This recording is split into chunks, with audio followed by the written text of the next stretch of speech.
And?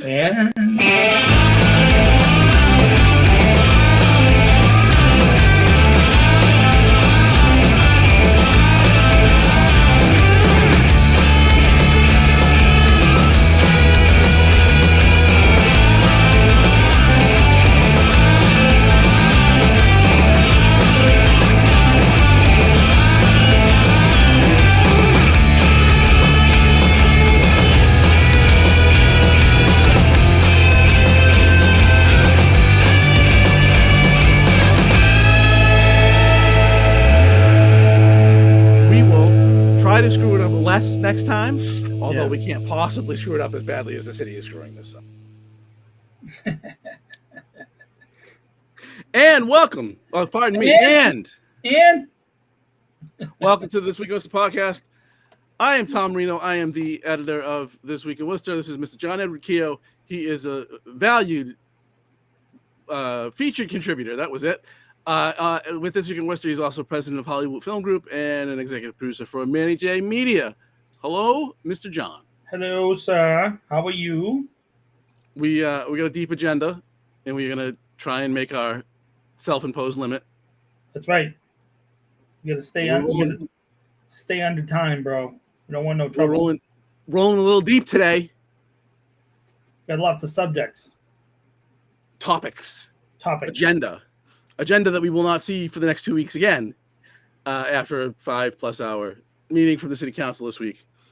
We get this week off. They get this week off, and next week, of course, for the preliminary election, which you should all be going out and filling in circles for. That's right. Everybody better all the This Week in Worcester podcast. People, you better be registered to vote, or I don't know what. You know what I mean? I don't know what's going to happen. That's right, Tom. We did miss you at the carnival today. Oh, look at that disappointing sneer. I bet you Maria, who's just said so in the chat, is also making the same face. Well, I mean, we can talk, since it came up.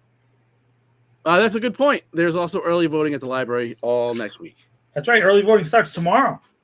Starts tomorrow, right? 25th through the 29th. Yeah, not all next week. Yeah, right. Monday through Friday. I mean, since it came up, we'll start there. You were at the Caribbean American Carnival today. Tell us about it. Of course, I just ate a candy right when you asked that. Well, that's what you get for, Super professional. Super. All right. So, the Caribbean Carnival was wonderful, as it always is. Everybody was dancing and having a good time. The music was great. I would say that the only thing I noticed this year, and then I don't know what it's attached to, is there was probably less vendors. And I feel like that's not a reflection of people wanting to go. I think it's a reflection of the economy being uncertain for a lot of those folks. Are small businesses, but the organizers really put on a great show. They always do every year. And I always enjoy going. I didn't go. I went a little bit later this time. Last year, Manny and I started at City Hall and we walked all the way down with a couple of floats and we were exhausted. And this year, instead, I walked from the park up to Institute Park, from the bottom of the hill. And it's just a fun time. It's unique and it's different. It's different from what Worcester, generally knows. And I think that it reflects good on the city that we have something as cool as the Caribbean Carnival. It's a different culture. I noticed that too, Maria. I know that there's some of that going around online. And so I don't know what that, causes that. The Centro decided not to have in the Latin Festival earlier this year was, a decision that a lot of people have questioned. We don't really know why, because no one's really said why. It's been a lot of speculation in the papers, but the Caribbean Festival went off without a hitch. There was a huge police presence there, Tom. Huge, I will say that. There was at least 2 separate deployments of the gang unit, which I haven't seen. Last year there wasn't as many officers, so there was definitely more officers this year. I don't know what the decision making was that went into that, but they didn't have anything to do because generally the carnival is focused on carnival and not on anything really negative.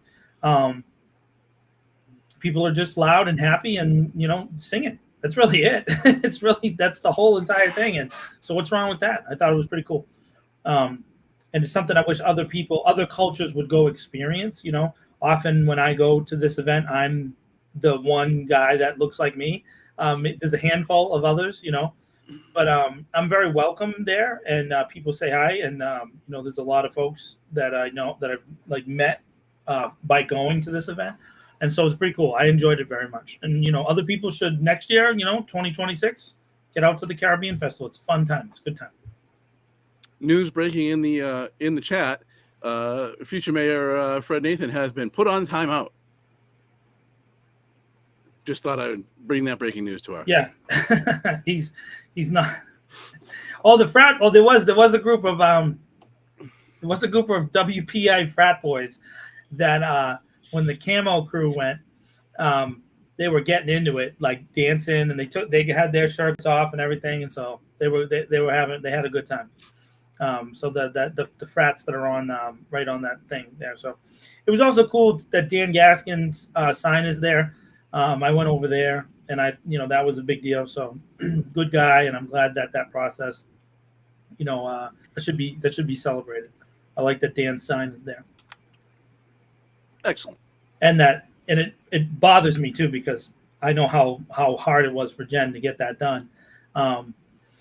And all the consternation, that was put up against it. Yeah, but your beliefs are wrong, Fred. Just absolute that post that you put on the Muslim stuff is just complete and utter nonsense and not based in fact or reality at all. I gave you information. You should have taken that down because it's straight up racist. It's just straight up racist. It is what it is. I don't know. I know he's a staple of the show, but yeah. Fred had a post this week that Maria's probably not happy with.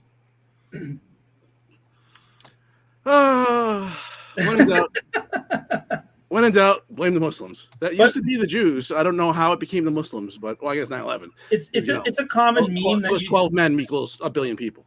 It's a common meme that you see, so it's on Facebook a lot, and it's bounced around since Obama was president. But it basically says 85% of the world's refugees are Muslim, and it's not. It's factually not true. It's just not true. It's less. It's like 19%, and also they try to group all Islamic people into one bucket. It's funny that it's actually the opposite of that number. It's the opposite of that number. So it's a funny thing, and so I think Fred got a little salty about that. But literally, it's based in nonsense. It has no factual reality behind it at all. It is what it is. Sounds like sourcing was internet. It was a meme. The source was a meme, which is like my dad jokes being used for politics. Not a good idea. Well, and this isn't only aimed at one person, folks in general. Politics by meme is pretty much the lowest common denominator. I will say this: there is a growing discontent in the city of Worcester that Tom Marino doesn't react to my dad jokes like the rest of the city of Worcester does. Growing discontent. Legions of people are upset about there being no hearts or laughy faces emojis from Tom Marino on my dad jokes. Listen, it's not me.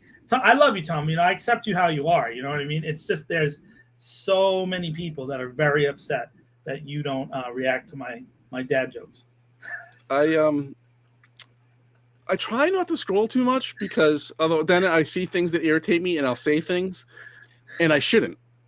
I should do something that's productive rather than banter on BS on Facebook. So it could be that I'm not seeing them, or I see it's something meme and I just keep going. So you got into it with a couple people this week. Oh, we'll talk about that in a minute. Yeah. Tomorrow, boys and girls, is the first day of school. First day of school. New superintendent Brian Allen did some media stuff on Friday, which I was invited to. Thank you to Worcester Public Schools for that. So I got to spend a little bit of time with him in between, TV channels coming in to do spots with him. Yeah. He said a bunch of things. I wrote a short piece on kind of what he had to say, but I think the important takeaway is, the phrase he's using is a vision to action. So, he feels like over the first 3 years or the first couple of years of this strategic plan that's in place now, that was, led by now former Superintendent Monterez, is I think it runs through 2028. So we're basically 3 years left. And, he said he feels like, resources are in place, systems are now in place, and now it's time to do it. Right. And so I asked, obviously, Dr. Monterez had a lot of confidence in him. She was fully in support of his appointment to the job, and obviously, at least the majority of the school committee, had a lot of confidence that he was going to continue the plan that had been begun under Dr. Monterez. So I thought the right question to ask is, what are we going to see that's different? Like, do you see anything changing, as it has been done to this point? And I thought his answer was interesting. He was like, don't expect new programs. Don't expect anything big that's new.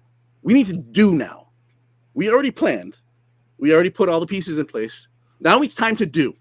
Mm. And what does do mean? Do means, getting deep dives into the instruction piece, the actual education piece, the teacher to student touch point, because the support and the resources are now in place that they think are at least a place where they can, teachers are now better armed to, or the district rather is better in a better place. I'll talk eventually. Is in a better place to now fully support teachers and really focus on teacher to student interaction and the instruction piece. So I thought it was an interesting answer. Don't expect big new flashy announcements. We're busy doing.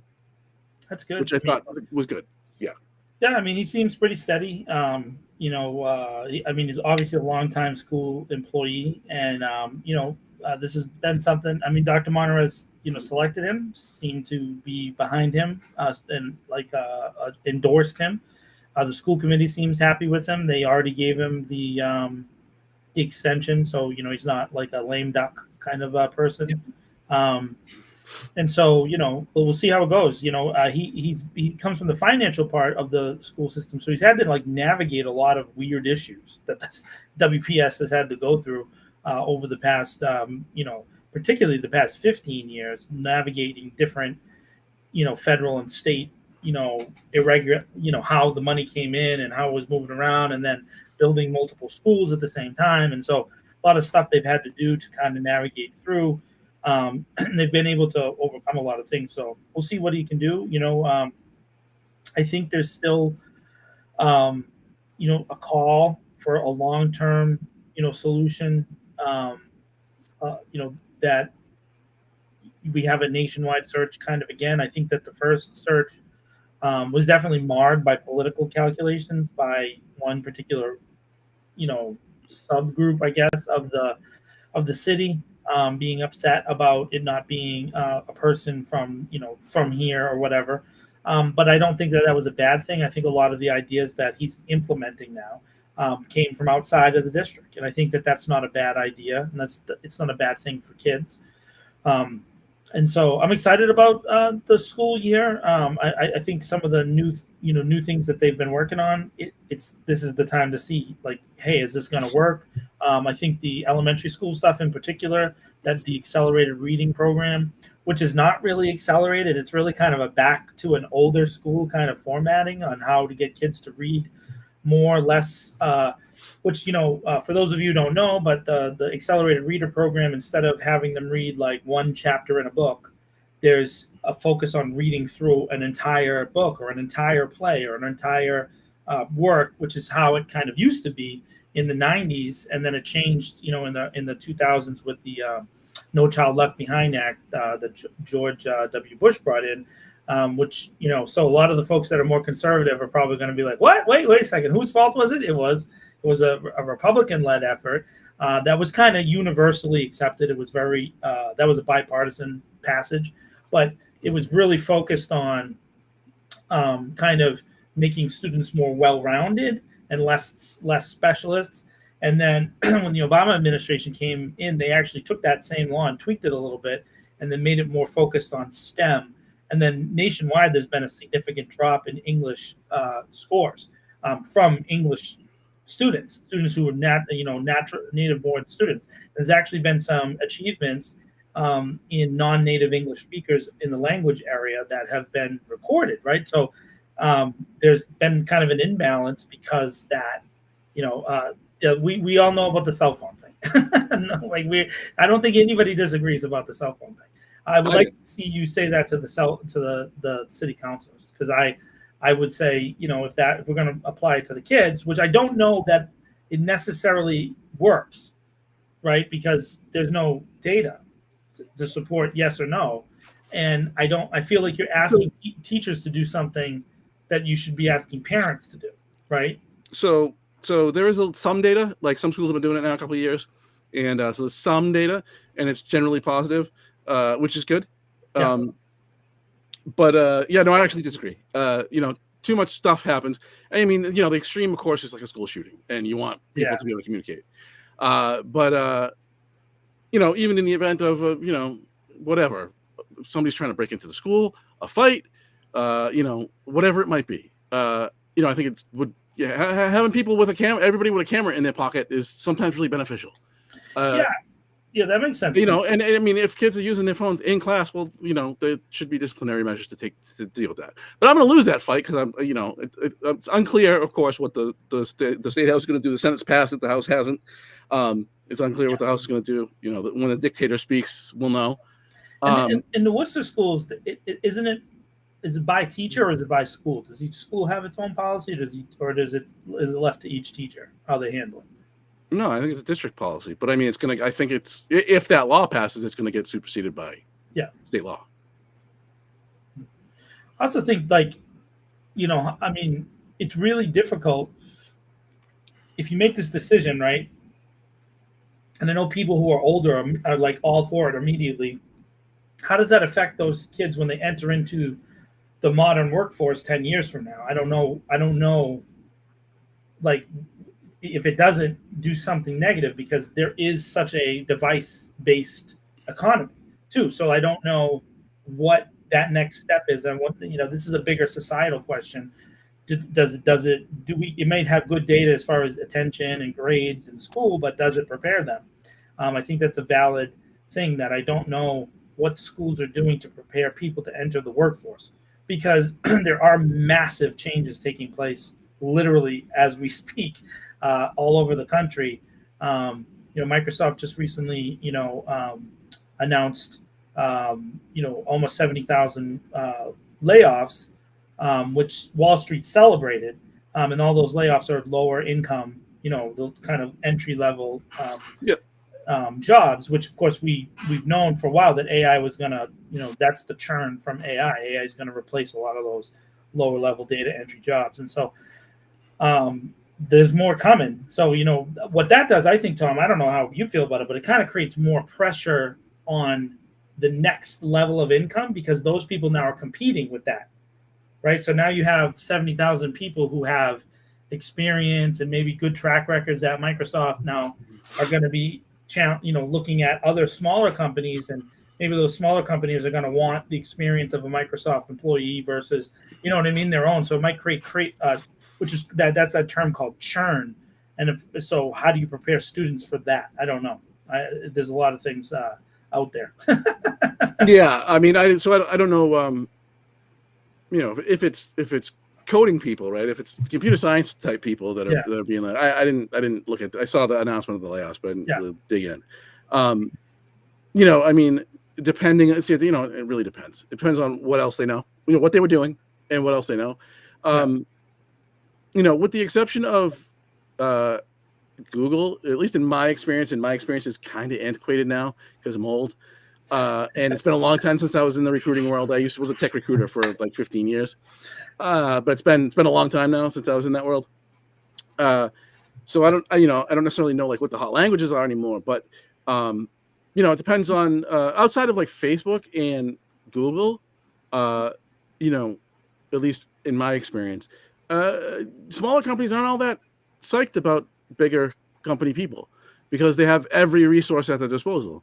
And when you go into a startup or a small size company, you're just not going to have those resources, right?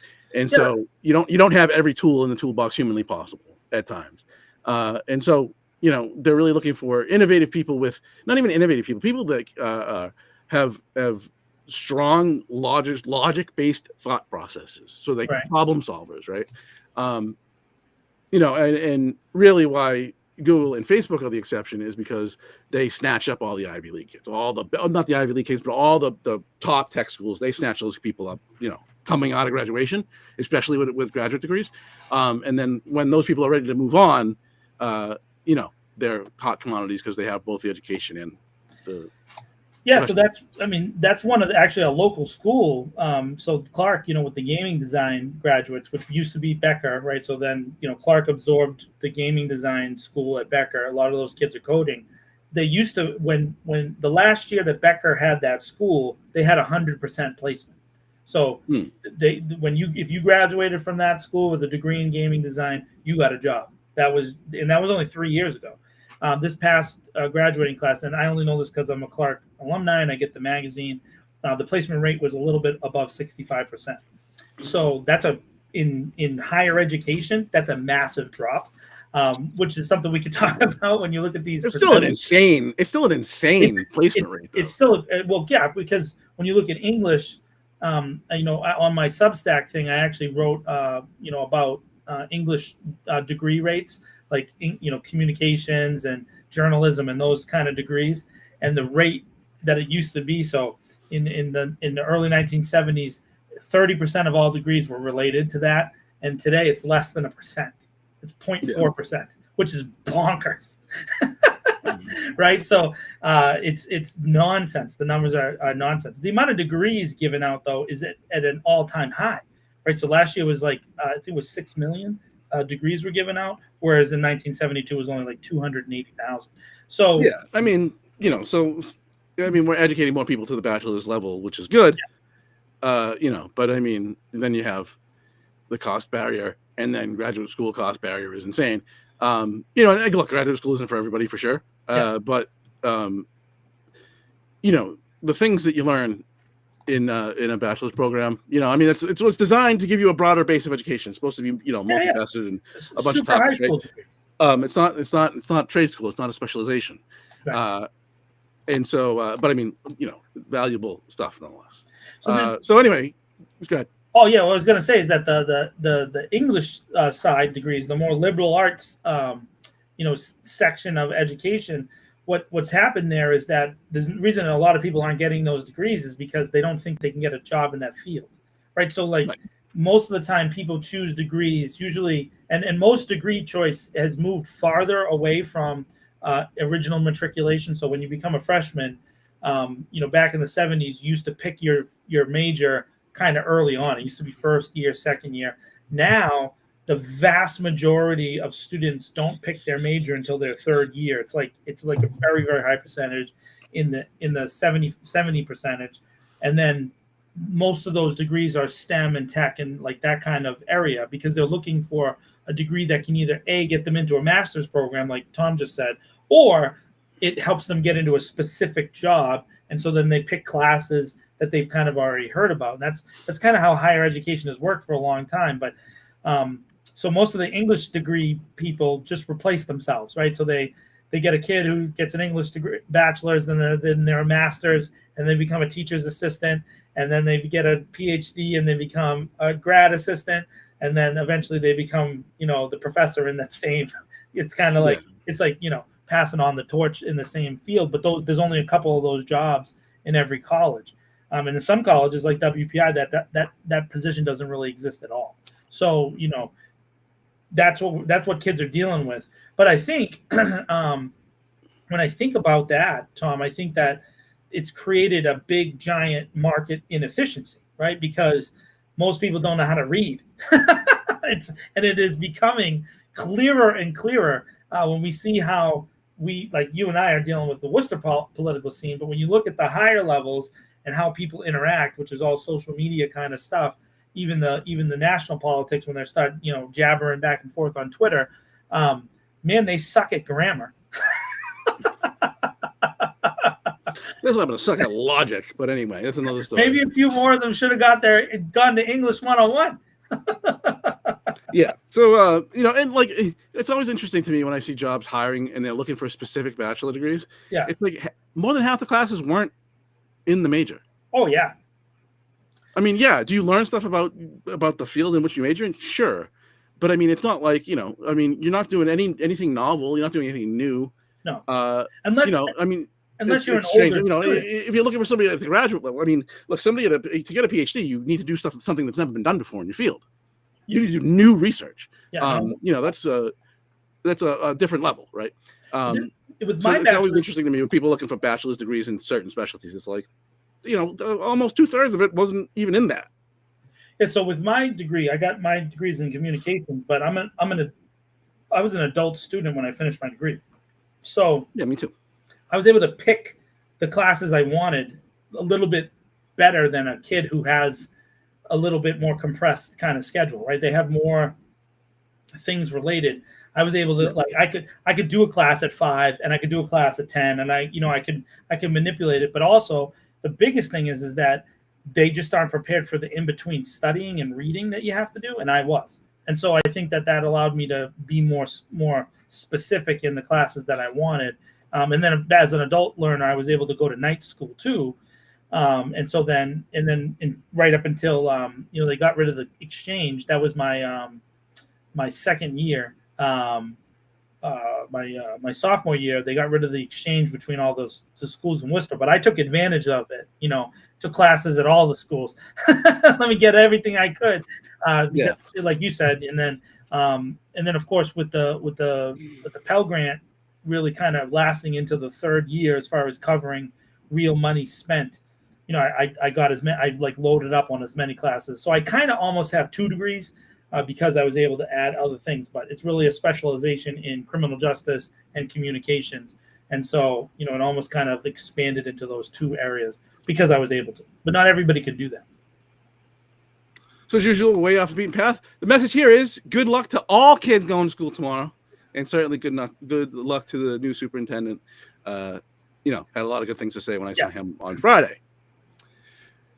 Why do I write things, John? I don't know. Like a lot of response to that. Let me start off this segment. Let me start off this segment. Okay, so Tom has written a series of pieces on police accountability in Worcester over the course of this year, and the 5th and final piece was a comparison between Minnesota and then Worcester.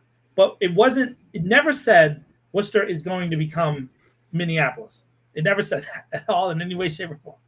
All it was examining the parallel thoughts between the 2 municipalities as they progress down the line. And very eerily, I think, you can see some of the same thinking in the public things that happened in Minnesota that are happening here in Worcester. And so let me tell you, since I work with Tom and I watch him go through this, how much thought he put into this, right? This wasn't just like a random thing, right? He worked on it for months and months and months and months. He did a ton of research and had a specific goal in mind, which was hopeful. In my opinion, the goal was, we don't want it to end up like this. So here's some recommendations on what we can do for it not to end up like this. So then the reaction to this piece is just bonkers. But it's all, in my opinion, Tom, is that we've been pigeonholed as being against a certain thing. And so now anybody, and it's really 2 people really that have gone after you hard, that are just always, and I should just say their names. It's former union president and vice president Rick Cipro and Anthony Petrone are like, you're not even involved in the conversation, and they bring you into the conversation. They tagged me. Somebody tagged me in a post. In the post, the police department released with the video of the arrest at Neapolo Park with somebody with a gun. And like, good. That's great that happened. They arrested a person. They were looking for a guy. They found him. He had a gun. You know, they say he reached for it, but he didn't get it out. He was arrested. Nobody was hurt. Great. Awesome. Yes. I don't like, what am I supposed So I didn't get my pom-poms out and scream about it. So I'm a bad guy, apparently. Yeah. Because in that, if you go read all those comments, in the chat, there were people who were like, yeah, kick his ass. Like there was a ton of folks responding like that. And so the thought is that this kid, and he's a young kid, did something really stupid, which basically means he drove by some other place with a gun and like pointed it, and a cop. That's what was reported, and they were looking for him, right? So then they have this. They were looking for him. And by the way, if you do that, if you're out there in the world and you have a gun and you drive by somewhere and you flash the gun, that scares people. And we live in an age of cell phones and videos, and you're gonna get your car's gonna get your license plate and the description, and you probably. And from what I understand in this case, they had a name, a likeness, the car, the plate, and this officer was paying attention and saw it, and it pinged on his radar, which is good job by this officer. Or I don't know which officer it is. And then he responded immediately, and it turned out he did have a gun, and we saw it on the video. We saw the gun fall out onto the ground, and then the guy was wrestling enough with the officer that it pulled a clip out of the officer's. Maybe not the clip. Maybe that was his mace that it pulled out. Yeah, either way, something else fell. Yeah, something else, but one of the officers' thing, and the guy was resisting, and we saw it on TV, right? So then they take him to the ground, and that was their job. That's their job. That's a good. I don't know that anyone that I saw in the chat was like, "Yay!" You don't know. Oh yeah, sarcasm. yeah. But so I get tagged in this. So I get tagged, or this weekend Worcester gets tagged in it, and I get the notification of the tag. So I'm like, what's this? And it's good. It's like, good job. I think it was Cipro. Who, look, I like. I know this is going to shock people. I like Rick Cipro. He's a guy who thinks with his brain. We don't agree on a whole host of things, but I get along with the guy. But he tags me. I think it was him tagged this week in Worcester. And his comment was something to the degree of like, look at this great job, and then says this week in Worcester that last piece is hot garbage. We're not Minneapolis and never will be. And it's like, look, I realize that so this piece was a heavier lift than I anticipated, and therefore it turned into 6,300 words, right, which is obnoxiously long. But I wanted to really lay out the differences in the city starting from population, geography, number of officers, how big, size, whatever. And I lay all that out, including number of officers per resident and or number of, I forget what the ratio is, but how many officers per 1,000 residents or whatever it is, and then start laying out kind of a background around Minneapolis, because I don't know anything about Minneapolis until I started researching, right, and trying to keep it relevant. But it was just a lot of stuff, right? I thought, to kind of give a full perspective. But so I do that, and I do a small bit about Worcester, because we've kind of all know that, obviously. Yeah. I know the stuff about Worcester, and just like the DOJ report when it was announced, it came out and its findings, whatever. And then there's a whole section that says a tale of two very different police departments. And look, in Minneapolis, it was over like a 15 or 20 year period. I should have it up, but I'm not looking at it. But it was over a period that should be much longer. They had 19 fatal officer-involved shootings. Right. 19. That's insanity. It is. It's nuts. And we've had, as far as I can remember, one. Yeah. And there was another gentleman that I put in the piece. He was hit with a taser and passed away. I forget, 2006 or something. Yeah. So I mean, 15 and say right in the piece, given the proliferation of guns, a lot of gun arrests in the city, right? And a lot of shots fired, even if they're not hitting stuff. Thankfully, or hopefully, those continue to be rare that people are actually hit with guns. Get hit with gunshots. But I say right in the piece, the Worcester Police Department, given the proliferation of guns, as in the last several years, has avoided officer-involved fatalities, except for the situation on Grafton Street, which I did a piece on, and it was hard for me to come to any other conclusion than that was a reasonable use of force.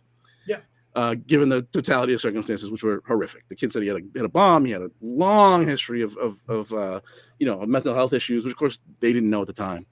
It was a difficult situation. And meanwhile, in a similar time period, the Minneapolis Police Department killed 19 people. Yeah. So craziness. It's not just crazy, but I think that the point that you were trying to make was there was a long period of, policy and attitude shift within the city that you laid out that led directly to this constant use of force. And one of the dichotomies in Minneapolis was that very publicly the mayor and the police chief would take credit for, crime being down in a certain year or a certain season, but then at the same time demand more equipment and more harsh tactics and more all this other stuff. And so I think the only thing that you're pointing out is that same kind of dichotomy of thought really is present, at least in some of the folks here in Worcester. And so, I mean, a great example is just recently, the chief of police took a victory lap when they said that there hadn't been any homicides in the city of Worcester, and the mayor said, "Good job," to the chief, which is a whole different thing. Right? Yeah. And then just a couple weeks later, there was 2 different homicides, not connected, in different neighborhoods in the city. Right? There was 2 homicides, and there was no apology from the chief to the people. There was no blame placed on him, because that's not his fault. Right. It's the 2 people that did the murdering's fault, not the chief of police's fault. Right? So it blows my mind that they can't see and hear that you're saying on one hand, we want to take credit for this, but then on the other hand, not acknowledge this other thing. And we're not saying, by the way, to not acknowledge this. We're saying at the same time, you just shouldn't be taking credit, and that there should be more citizens involved, or at least public oversight that can help prevent what we see in other places in America, let alone in other places in the world. I don't even want to go down the road of what happens in other places, right? So that's all we're saying. You see that tone, and it's just it's so to see them tag you in that. My immediate thought was, well, what if it was a tragedy? It's just if they, and again, I will again readily admit it. Readily admit it's obnoxiously long, but if they could have just read it, that would have been nice. They definitely didn't read it. I don't believe that Rick or Anthony have read anything through all the way, because everything they say is soundbite based, and it's all designed to get a certain group of officers pissed off. And I hear that. I actually hear that on a regular basis from officers. They'll come up to me and say, "Hey, you wrote this," and I'm like, "No, I didn't. I didn't at all." Oh, this perfect example. Someone who just checks in right now, never listens to the whole show, doesn't even know that what we just said literally 3 minutes ago, and then starts in our chat calling us this. Which, by the way, at this point, I know that it doesn't matter, because everything that he says is nonsensical. So just whatever. Yeah. It just doesn't even matter. But that's exactly what we're dealing with week to week. Is, hey, you said this, and when I show them the article, no, I didn't say that, then they'll go, oh, well, yeah, you meant that. No, I didn't mean that either. It's here, read it. Actually, read it. What I said is what I meant. Then let's have a conversation. So, what the real point of the piece was? Yeah. Was that what is similar? So the viciousness, the level of violence used by officers some officers in Minneapolis, and the frequency in which they used it is far exceeds Worcester. But what is true is there's two things that are very similar. One is decades-long history of just saying there's no problem. Right. And the other similarity, of course, is both were investigated by DOJ. We'll get to that in a second. But decades long, just there's no problem, everything's fine. When it's very apparent everything wasn't fine, and didn't just heal itself overnight. But the response to the DOJ report, and then was totally different. And then Minneapolis, their report came out earlier. So when they got to time to get to a settlement with the Department of Justice entered into in the city entered into a consent decree, and that is a very large document that is just packed full of policy. And this is all the things that they agreed to do. One of them being, my personal favorite being a discipline matrix. So if you do this. Yeah, so what the Fed said was the city needs to take its categorize its types of misconduct by severity, and then attach a punishment range to them, and then you decide within that range based on the severity of the problem, whatever it was, right? And we didn't get to that point, but Minneapolis did before the change in administration, and then the Trump administration went to court. It took I think 3 1-month stays since it was inaugurated, and then it went to court and it said, we want to let them shut up, dude.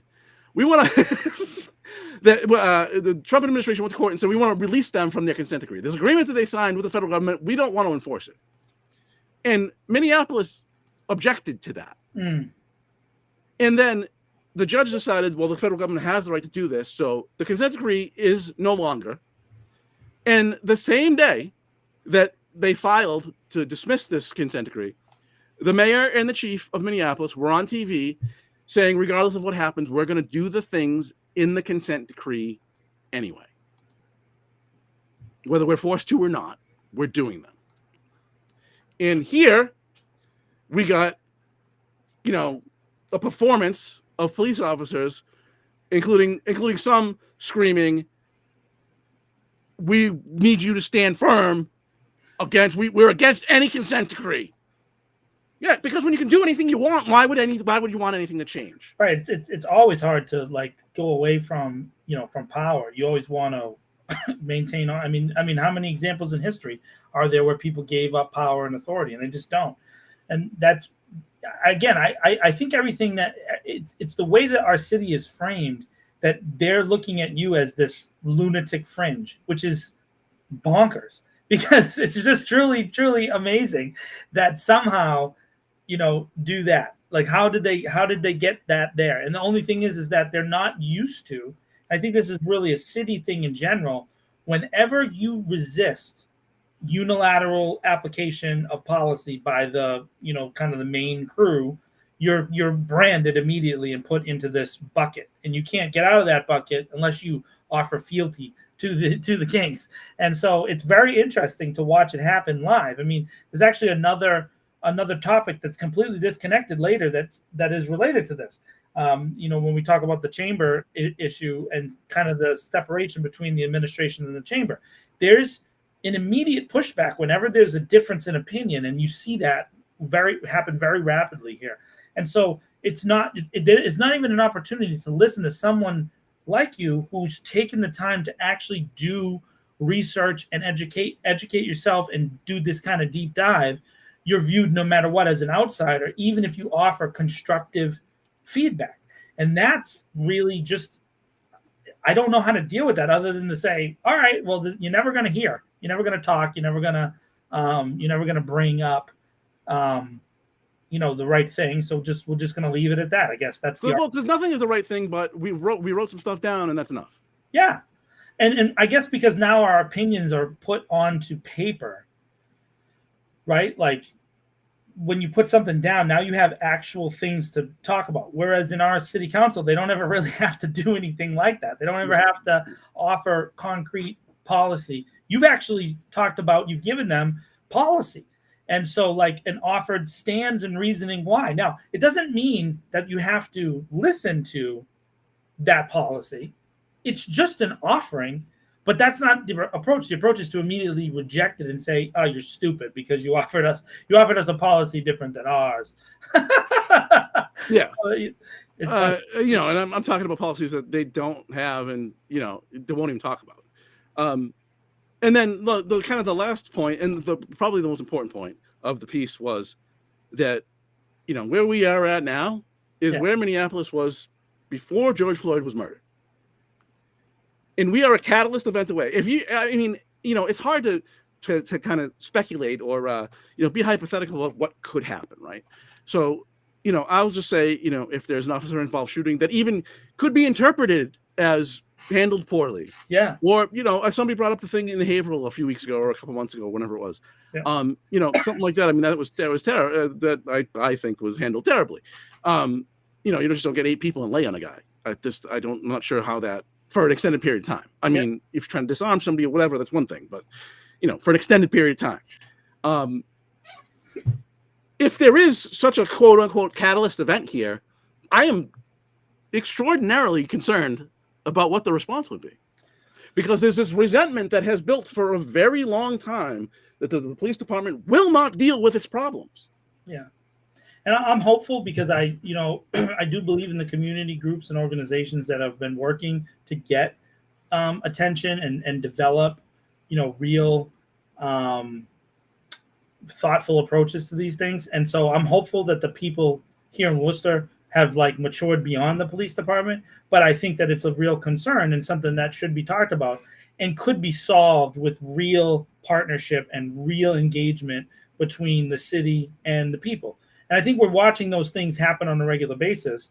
And so again, it does come down to the voting, and that's realistically where it's at. The city doesn't believe it has to engage because it doesn't think that the voting totals are going to change. And so that's really the decision-making matrix. And so that to me kind of reflects this attitude that you're only elected to govern a specific group of people or appointed to govern a specific group of people. And it's those people who agree with you. But the thing is, what happens when you talk about, the other folks that maybe don't go to vote? Are they not also part of the city? Are they not also part of the conversation? Well, and that's a point I make in the piece, is that it's not, look, people that protest all the time, people that are, engaged in activism frequently, they have an idea what they can and can't do. They typically operate irritated anyway. So, right. I mean, they know how to behave when they're in the street doing these things. But when something so egregious, example, George Floyd, is on video, it was around the world on the internet that day, and it was a disgusting thing to watch. When you get people off the couch, people that aren't politically engaged, may not even watch the news. That's just not their thing, right? They're just not interested for whatever reason. When they get off the couch and get in the street, that's when you have problems, because they're so enraged, right? This is not what these people do. This is not what they're interested in, but they're so enraged that they got involved. And that's when you have a higher temperature, and then, higher temperature, bigger, massive people. That's when things can go awry. Yeah. And so the message was, do something before we hit the unlucky lottery and it turns into a nightmare. That's it. Yeah. Right? Do something. And that something is take responsibility as a city. These problems within the police department go back well before any of us. Some of us were alive. Many of us were alive. And certainly before anybody that's at the police state department now was there. Yeah. It's an inherited culture that goes back to, I haven't done the deep dive, and it would be a lot of work. That's why I haven't done it. Trying to write the news and then trying to do this history project at the same time is a lot. But I mean, I think there's an argument to be made there. And work full time. Yeah, prohibition. And manage me. That's a lot of stuff you got on your plate, dude. The the kind of quote unquote mob era of Worcester, right? This goes back to before anybody was there. Okay. So, but let's acknowledge the past, that there were some things that were terrible that have happened. And as a city, not as any individual, because by and large, a lot of the things we'd be talking about, those people aren't there anymore. They're retired. Some of them have passed away from natural causes, right? I mean, this has been going on a long time. And take responsibility as a city, and then, enter into a process. I've said it a million times now. Enter into a process of reconciliation, because that's how you build trust. Right. And so, but all that aside, it also is significantly important that somebody somewhere get these two dudes to actually read what we write and what we say, listen to what we say, because one of the things that has been borne out by both Rick Cipro and Anthony Petrone on a regular basis, right, would be, we have a ton of jobs, Henry. Whatever. It's called producing something. Try it sometime besides stupid words on my screen. I don't even know why I responded. But what I want to say is this: is those two guys, right? They constantly are critical of us, and they've also made a very public criticism of the DOJ report. But you do know that the DOJ report has a ton of stuff in it that says the police did a good job. So whenever you take the position that the whole report is wrong, you're also saying that the stuff it says is good is wrong. Yep. And they don't. So Anthony Petrone thinks that the chief of police is not good. Liar. He's right. He's called the chief of police. That's a great point. Currently a liar multiple times now. We've engaged on this. I've actually had this engagement with him directly. So you're saying the chief is a liar because the chief said that, and he doesn't know. Rick Cipro and Anthony Petrone do not believe that most Worcester police officers do the job right and with honor. They don't. They don't agree because that's what the report says, which is hilarious because it's so funny in real time to watch them disagree with something that praises the majority of police, and so they just don't. They don't think, and that's really a huge. Even right now, we have a person in our. Couple people in the chat right now not thinking, not reading, not listening, and just saying the whatever comes to mind at the top of their head, like I'm just going to say this nonsense, and then maybe a couple people do it on purpose. But I think it undermines the whole city's ability to function when you have people in prominent positions of leadership unwilling to ever say they're sorry. Ever. You can't ever say sorry. No. And then B, to critically engage on issues. By the way, if they engaged critically on these specific issues and then said, yeah, but we think our way is the right way, I would be much more satisfied. But there's not even an engagement or a thinking through on anything. No. It's just an immediate wall. Nope. Or at least nope. The public, what's put forth publicly has no real analysis behind it. It's what they think they need to say. Yeah. Instead of just telling the truth. Why do you think that there is a massive amount of distrust of the police department?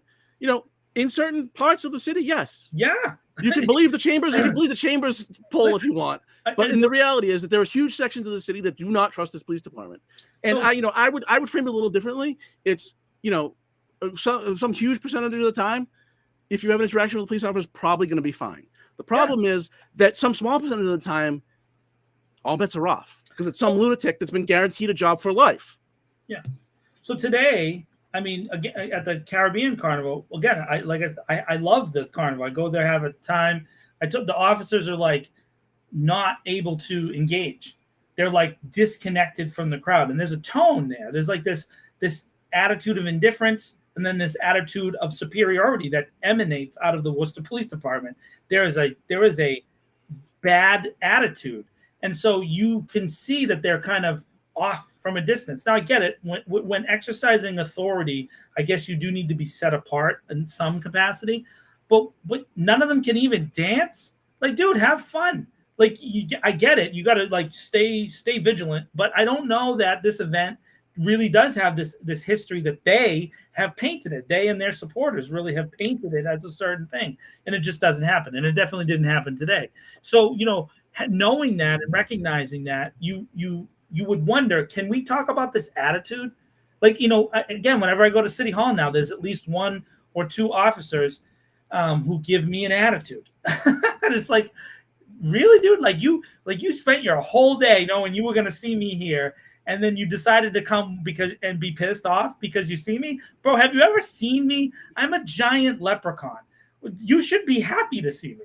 I'm hilarious. I have a red beard and long hair. We're like, why wouldn't you be happy? But no, they're like immediately like, you and Tom said this thing on Sunday.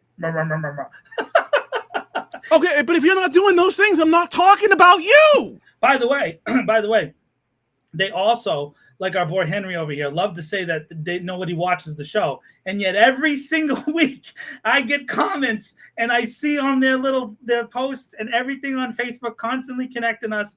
So apparently they're watching the show. I wonder if they're using a VPN so we're not getting the views. Hey, click on the live, click on the Facebook, give me the like, the share, put the little heart in the thing, and so me and Tom can get our 47 cents every click. Can we get that? Let me get that 47. Send us some stars, ladies and gentlemen, right here on This Week in Lister. So Maria was happy to see. I saw Maria for a second when I was actually making a reel for Manny because Manny wasn't there at that moment. So I was being Manny and I was making a reel, and I saw Maria for a second and her friend Maria and her friend. I forget her name, Maria. I'm sorry. It was the first time I met her, so my bad. If they don't interact because of people like us, oh my God. Here we go. Dude, they have a 40-year history of not interacting with people. Dude, yeah, I mean, look at you. You got live dumb. First of all, that's the dumb tracker right there. Yeah. First of all, plenty of people at the police department talk to us. Him more than me, but I mean, I talk to union leaders except for the current patrolman's union leader because I don't feel like I need to associate with a criminal. So I don't even know what you're talking about. Are they unhappy with me sometimes? Sure. If they weren't, then I'd be a shit journalist, frankly. Yeah. You don't want to try to be fair to people. I don't just suck their ass like you, Henry. I did not expect that. I wasn't ready for that. Like, I try to be fair to people, but when people do garbage things, I'm going to call them out. Why? Because I have a platform to do so, which insulates me from the repercussions that might occur from some minority of the police department. Oh my goodness, Tom, you douchebag. Anyway, so the point of the piece was we're at a very difficult point. Very difficult point where if something crazy happens that looks bad, whether it was bad or not, doesn't matter. If it was captured on a cell phone camera down the street and around the corner from an angle that makes it look bad. Oh my goodness. Whatever it might be. I am greatly concerned. When I first heard about, I first heard it as there was an officer involved shooting in Worcester. Turns out, it played out, it was a deputy U.S. Marshal. But, I mean, it was 2 days after I put my piece out, and I was like, oh, God.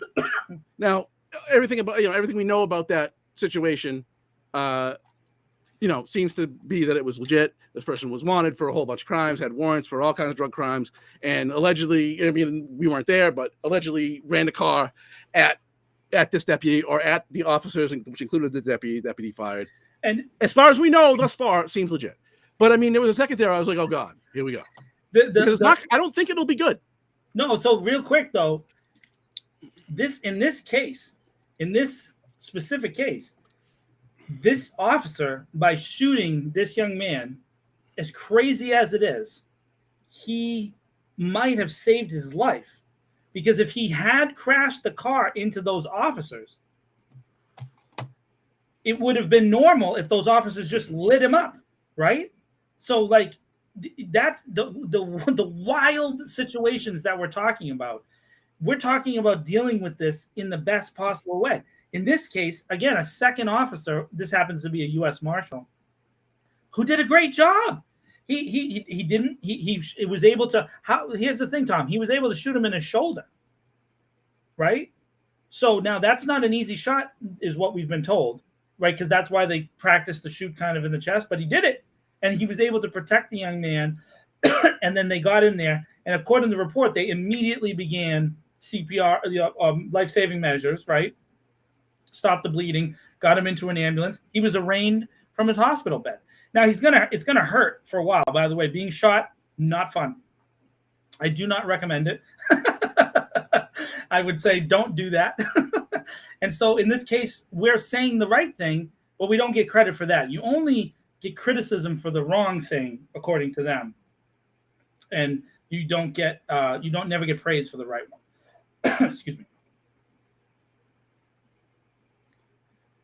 I mean, like, I would welcome somebody pushing back against us if they had the brains to say anything of sense.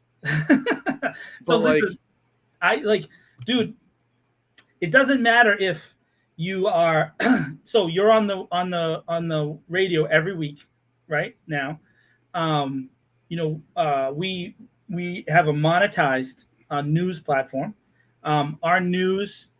You don't need to talk to him anymore. He go bye-bye. Yeah, of course. Yes, Fred, I have been shot more than one time. And so I am aware of the pain of a bullet, and it is not a great feeling. It's not a great feeling. So just, that's that kind of criticism is just going to come from someone who just can't seem to, have a good thing. The only thing about it is, though, Tom, is that with Henry there, we get a lot of comments and shares on the internet. Yeah, but I mean, say something of substance or go away. Like, like I would welcome, I would welcome someone disagreeing with us. Yeah. If they were like making a coherent point, but this dude clearly has the IQ of a gnat and therefore isn't going to say anything of substance. The IQ of a gnat. So anyway, the point is, though, I think we're in a very, very precarious place.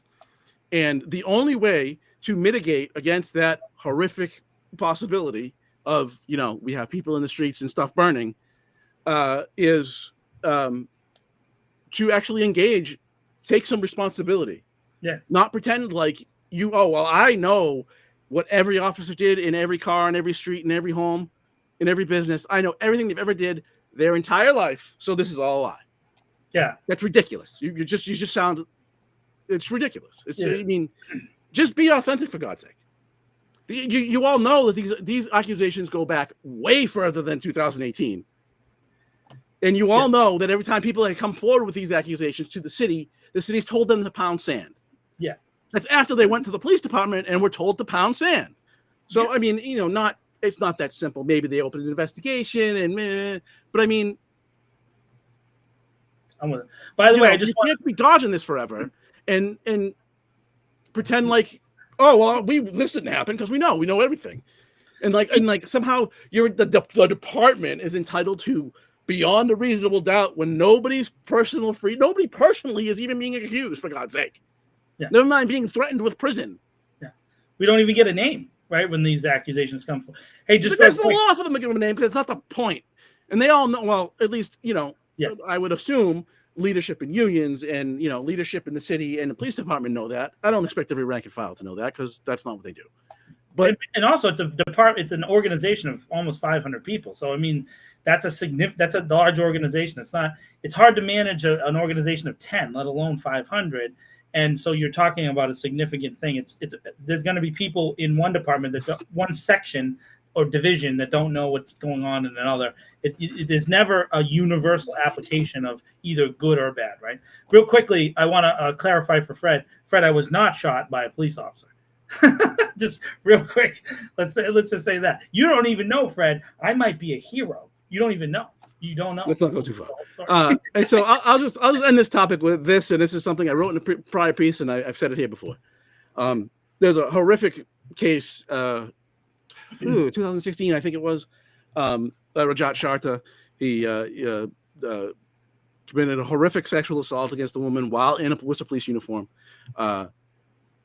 He came across this woman and her partner, having activity inside a vehicle, and then made her get out. And you can read more about it if you'd like. And there was two things that were different about that case. One is there was a man with her. a man with her. And 2, a male witness. And 2, she knew somebody at the police department because she didn't bring it to Bob's. She went in through somebody she knew, and that's how they started processing the complaint. And if those 2 things weren't true, if the scenario was different and he just came across this woman, they'd still be calling him a victim. They'd still be defending him. True. By the way, if she was so upset that when the DOJ investigation came out and she was at City Hall, she would have had the nice visual of 200 cops screaming at her that she's a liar. So maybe change course. Yeah. But you won't.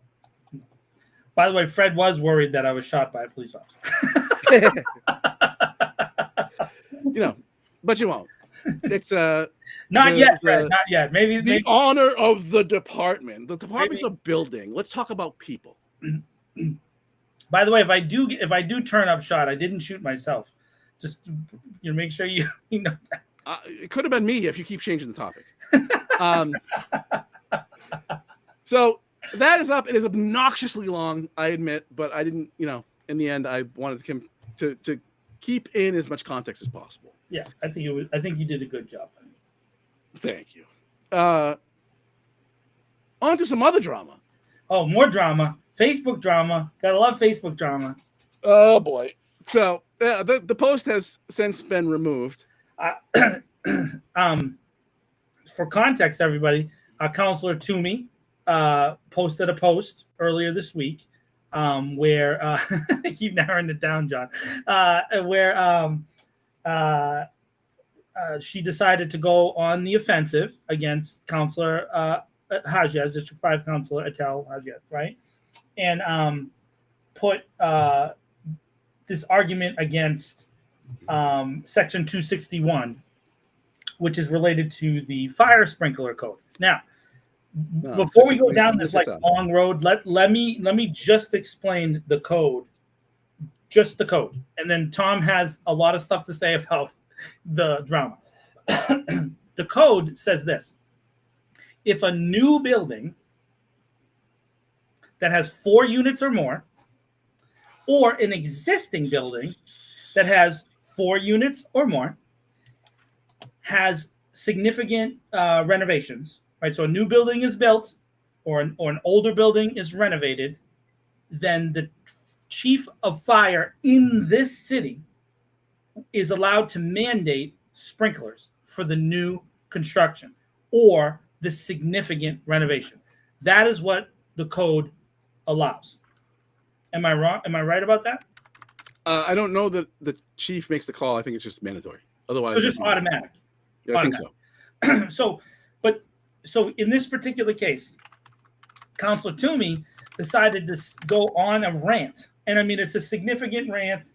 And I don't know if there was some attempt to play into the ongoing Twitter beef between President Trump and Gavin Newsom with the all caps. I don't know. I don't know if that was a thought process there, that would get some excitement going. But this is a sitting at-large counselor going at a district counselor about an item that was filed for no reason. Because according to her own post, the measure has no effect. So it becomes, under her understanding, a symbolic act. That's the way she framed it. The problem with that is that what happens if there's a new construction or there is a significant renovation? This opens up Counselor Toomey to a significant amount of criticism. The other thing is the fire chief supports it. The city manager supports it. The fire union supports it. The expert that the fire department brought in supported it. The expert that Atal got additional money from the city manager, the second expert, also supported. And then I forget how many towns it is. I think it's like 81 towns or something already have this or something like that. It's more than that. It's more than that. All right, so it's even more than that. So a bunch of towns and cities already have this in Massachusetts. So also, our city, Worcester, has a history of significant history of buildings burning down and people dying. That is not normal, folks. Just so you understand this, that is not a normal happening. That's not where how it happens in other places. Not to say that no one has that happen, but literally part of the the makeup, the cultural makeup of the city of Worcester overall is firefighters dying. So having the sprinkler rules in place being significant is very, very important. It's really important. And so this is maybe, in my opinion, I don't know that I've seen Kate do this before. This is one of the most significant political errors in an election season I've seen a sitting at-large councilor make in Worcester. This creates a negative push in a district, by the way, District 5, which Kate rakes in. She rakes in District 5 on a regular basis. And so I don't understand the thought process behind this, because now Attel's voters, who are a pretty significant and very kind of loyal bloc that Attel has developed over the past 6 years now, are probably going to vote against Kate or not have her in their 6. That's and just an informal poll I did at Coe's Pond yesterday, because there was a Coe's Pond Family Day, and there was quite a few Attel voters there. I said, hey, how did this thing make you feel? And almost to a person, I talked to 8 people, so it wasn't like a massive poll. So 7 people were like, yeah, I'm voting. We're going to leave Kate off our ballot because of it. And then the 8th person's like, I don't know what you're talking about. So there's your informal statistics. Figure out the percentages there. So it's just wild, Tom. Wild. So yeah, and just like I understand what the Councilor Toomey is quoting something from a report from the administration, from the fire chief, that said no existing buildings in Worcester would be affected by its adoption.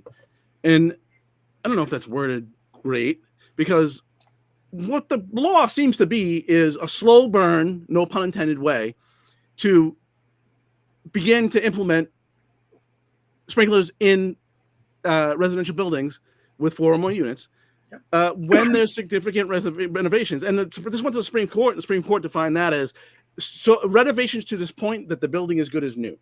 Right. Okay. So but it's a way when people are doing that kind of renovation, right? They're either have the capital or are financing the capital. And so you're talking about a percentage on, yes, does it make the renovations more expensive? Absolutely, because sprinklers are expensive. Right. But you're only forcing this on people who are investing in investment mode, right? They're putting money into their project, which is, again, not ideal to make the project more expensive. But they're not going to knock it on your door and saying you got to redo this building and put sprinklers. No, that's exactly what it doesn't do. It's when you start pulling the permits. Now the thing is that it's not happened yet, but it's going to happen eventually. The fact is that most of the triple deckers that exist, particularly when you let's stay away from like the main street triple deckers, Chandler, like that kind of zone, because those are older buildings. If you head towards the Vernon Hill installations, all right, a lot of those buildings are built on very, very small parcels of land, and they're old, and they have fallen down, and they've been come into disrepair because they weren't built great on those hills, right? And what you've seen over the years is when those do get replaced, they replace them often with bigger buildings. So a triple decker might get knocked down or God forbid a fire, and then it's replaced by a 4-unit building, which would then be subject to this code. So because of course we have a housing crisis. So one of the next steps in almost every cycle of housing crises is smaller housing stock gets renovated and replaced. That's a normal process. It happens in almost every growing city. Our city hasn't gotten there yet, but it's kind of getting it. A great example to look at is Cincinnati. Cincinnati is a great example. Cincinnati was close to our population not that long ago. And then it had a pretty significant boom. It's not a massive city, but it's bigger than ours. And they had a bunch of these kind of buildings replaced and renovated. So you change the nature of the stock, but you also create in place the same amount of or more ability to have larger apartment stock, which is what we need more than anything else, right? Gage Street is a perfect example, Natalie. So those are the kind of things that you need to happen in a growing city. Eventually, Tom, if you owned a triple decker, some developer is going to come along and say, hey, can we take this thing and turn it into a 4-unit by doing significant renovations? Many times in our city, what happens is the basement gets turned into an apartment, right? We know this. It's all over the city. We have a ton of renovated basements. That's this kind of thing. And those basements are often old, flintstone pilings and that kind of stuff, field stone walls in the bottom. And so, sometimes you got knob and tube wiring in some of these buildings. These buildings are old. Worcester's old, man. And so this is like, it seems like, and I don't want to accuse anything specifically because I don't know for sure, but it definitely seems like there's somebody else influencing Councillor Toomey's decision to make this statement basically out of nowhere. It did kind of come out of nowhere. I mean, I think that commercial, or not commercial, but residential landlords, building owners are leaning because they don't want to have to do this, right?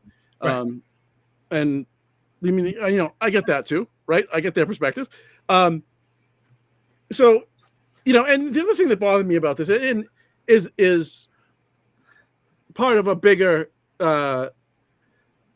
problem with council as a whole. Our chat rule is that Council Toomey is saying, it keeps quoting this report from the city.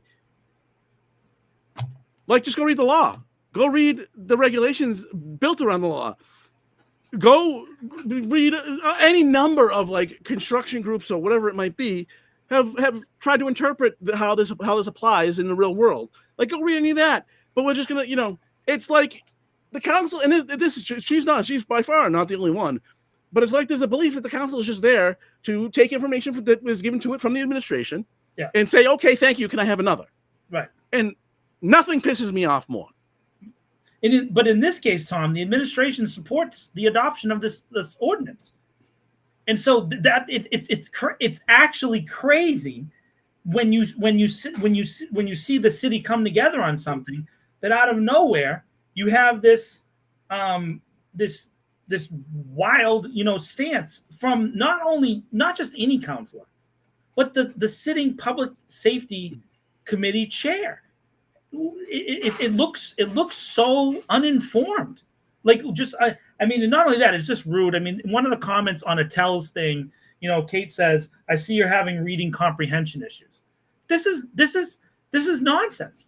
By the way, this is from the group that says that we need to get back to civility and get back to business and back to regularly scheduled programming. But do they forget that these kind of things happen live? This is what civility looks like, quoting Council Toomey. Of course, if you had done your homework, you would have missed out on headlines and self-aggrandizing posts and all those replies telling you how wonderful you are. What were you fishing for? What was she fishing for with this? So then if you go to Kate's post, which has since been taken down, but has been saved by the Wayback Machine and various local journalists who did the work of saving it, there was a comment at the top that Kate had pinned that said, "Thank you all," to the people who all her supporters were like, "Great job, Kate, and you did a good job, and we know you," and all this other stuff.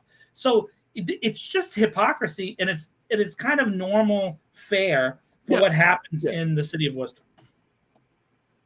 And then at the bottom, quoting the fire chief, no existing buildings in Worcester would be affected by this adoption unless they do a substantial renovation.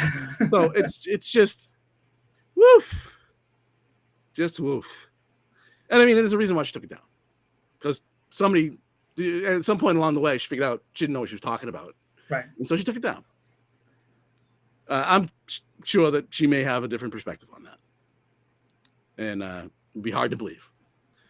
Oh, and I have seen the clip of Gary Rose. So Maria in our chat asked about the clip from the Love Your Labels candidates panel where Gary Rosen said out loud that he wanted to be elected and appointed to replace Kate in the safety committee.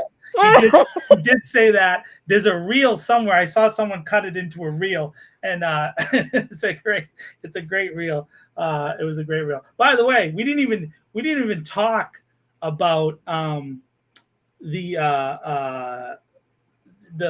outcome from that event, because man, some of the stuff that happened at that event is mind-boggling. Dr. Mitra going to a event run by Love Your Labels, one of the more prominent LGBTQ organizations in the city, and saying he doesn't know what his pronouns are. Just, he's still thinking about it. He's still thinking about it. Just know your audience, folks. It's really not that difficult to process. And again, I'm not saying you have to agree with that. You could have just said, I don't agree.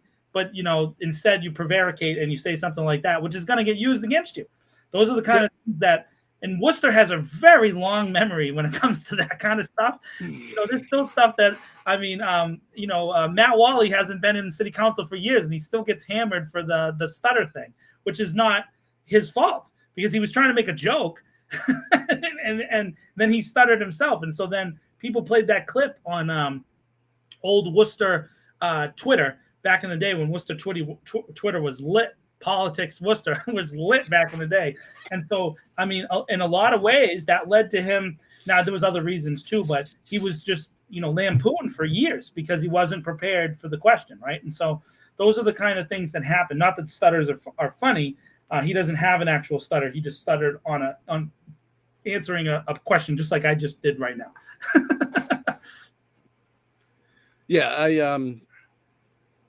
I don't have much to say about candidates. Try to stay out of it. He certainly knows how to fundraise. That's for sure. And that's a pretty bad misstep. But speaking of Dr. Mitra, first time candidate, there's going to be some missteps. Yeah. Can he correct them? Can he correct course? That's the question. Well, so I would say this is that I would say that I find again, you and I have talked about this a lot, and I've talked about a lot of this with a lot of organizers in the city. I think that it's hard to organize around a slate election. It's difficult in general, right? So you remember you're electing a slate of candidates, not just a candidate. And so I think that the kind of leaders in the slate election have learned how to do that.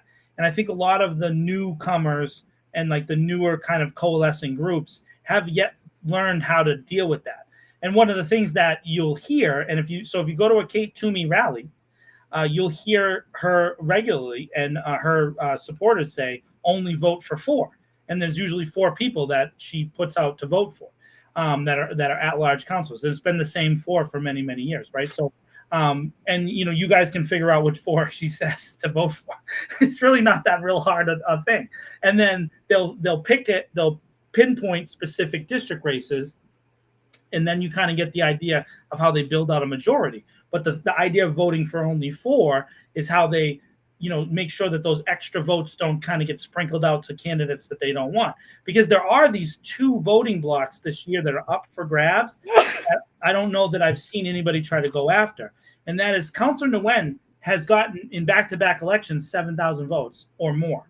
And so you have to look at that as a legitimate coalition that came around Councillor Nguyen. Councillor Nguyen won twice. I know everybody's critical about Councillor Nguyen right now because they haven't come to work, in a long time. And I think that those are valid criticisms, but you can't take away the fact that they won twice and they were expected to lose both times. That group of voters should be the voters that these new candidates are going after, right? Like that should be the group that you're trying to get, because that's a base to get you into the top 6. And then the second thing, Tom, which nobody's really talked about because it's sad, but Bill Coleman's voters. Bill Coleman has had a consistent voting block of 4,000 to 5,000 votes for 20 years. For 20 years. Every year he got the same amount of people that would give him that vote.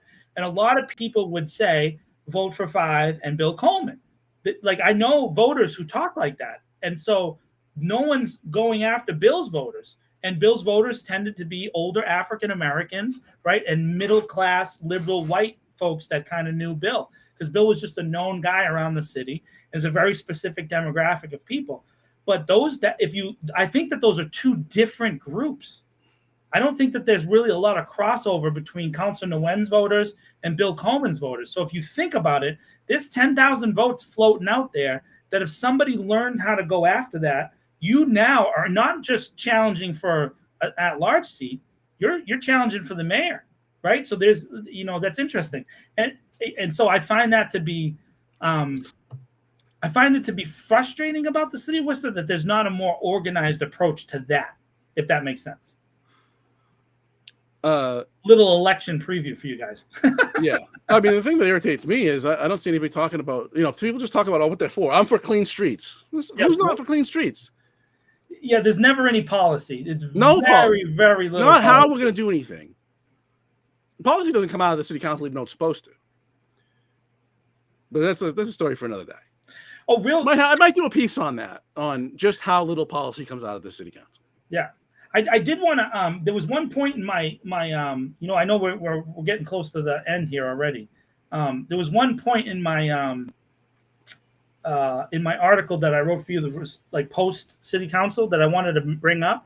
And that was Candy Merrill Carlson asking the city manager for the ordinance about colleges and hospitals having to file a 10-year master plan with the city for the development in and around their areas, right? And I if you go back and watch the city council meeting and go look for this, it was later on in the evening, so it's getting close to it was 10 o'clock at night. But Candy asked the city manager about this ordinance, and I think it was in the 15s or 16s. It's in my article on this.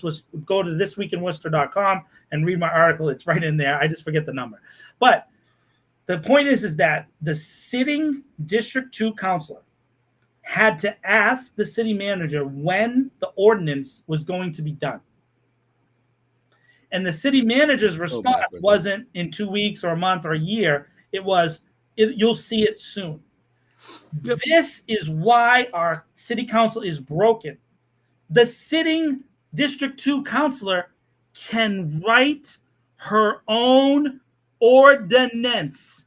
That's what she was elected to do. She doesn't have to wait for the city manager to do it. Now, maybe the city manager and the lawyer have to review it, but she can propose an ordinance onto the agenda herself. It can then get voted and sent to committee, and they can argue about it, blah, blah, blah, blah, blah. But you're actually one of the powers afforded to a city councilor. Is the most important power, the power. Put an ordinance onto the agenda themselves, and then force the process, and then up and down vote, blah, blah, blah. I don't see how this ordinance, Tom, this specific one, would fail in this council. I don't see how it would fail.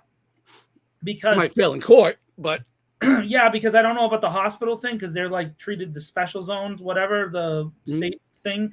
But I think that you're right. I do think that there's maybe a more legitimate approach would be to split it into two ordinances, one that's for hospitals, one that's for universities.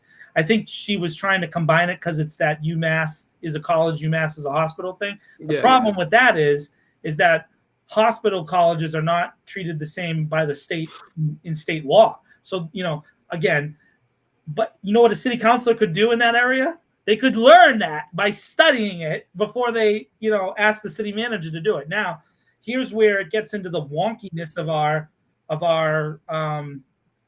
government, which is you have the city councilor sitting there asking the city manager for it, who then has to ask the city solicitor to draft it. And now the city solicitor is now spending her time and the time on her team on that issue whenever the city manager feels like it's important. Right? So if it is important, now that's resources is going to that.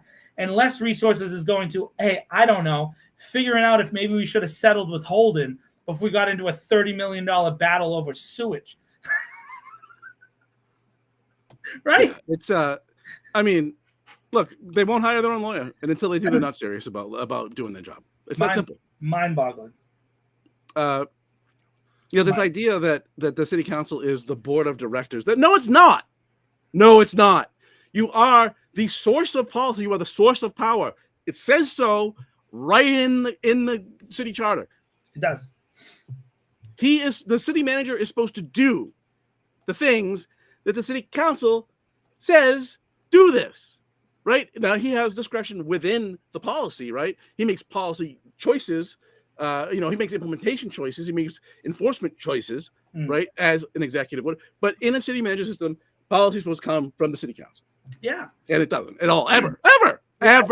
Again, we talked about it last week. The only ordinance that we could find in the last 2 cycles that really originated from a counselor was Councilor Nguyen's ordinance against the pregnancy centers there. Yeah, crisis pregnancy centers. And and this one from Candy, but right. But Candy, but at least in the case of Councilor Nguyen, it was put onto the agenda by Councilor Nguyen, and then it was sent to committee where it was debated for like there was like some serious debate about that. It made the news and it made all the national news, and then it was brought forward on the agenda, and then the city manager's response was, hey, I can't support this ordinance because I don't think it's legal, right? Based on the city solicitor, and at the time, city solicitor Mike, what's his name, had to get up and make that statement, which again, I don't know if he was right or wrong, because like you said, a couple of towns have passed it, but those towns don't have any of those crisis pregnancy centers in them. So, maybe it doesn't even matter. So it's just interesting, but that's the only one we found in the last couple of years. Mm-hmm. And in this case, by the way, an adopted ordinance that Councilor Hajiaj wants to put on, which is adopting the state law and opt-in.